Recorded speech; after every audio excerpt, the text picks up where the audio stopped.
আমার এক ভাই ফেসবুকে স্ট্যাটাস দিয়েছে, রমজান মাস এসেছে, সবাই রমজানের দাওয়াত দিচ্ছে, কিন্তু 5 ওয়াক্ত নামাজ ফরজ, কেউ নামাজের দাওয়াত দিচ্ছে না। কেন ভাই, নামাজের দাওয়াত কেন দিবে না? আর মুসলমানকে নামাজের দাওয়াতই বা কেন দিতে হবে?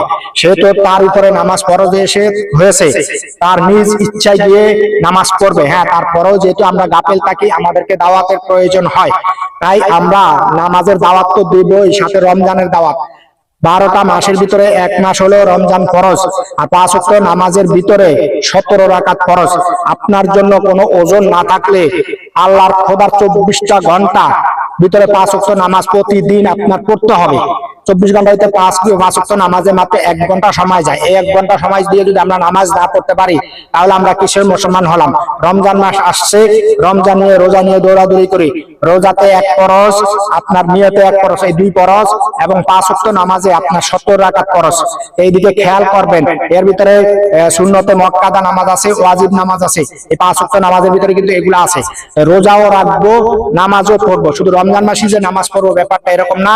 রমজান চলে গেলেও কি করতে হবে? আমাদের নামাজ পড়তে হবে, যেটা আমাদের নামাজ ফরজ।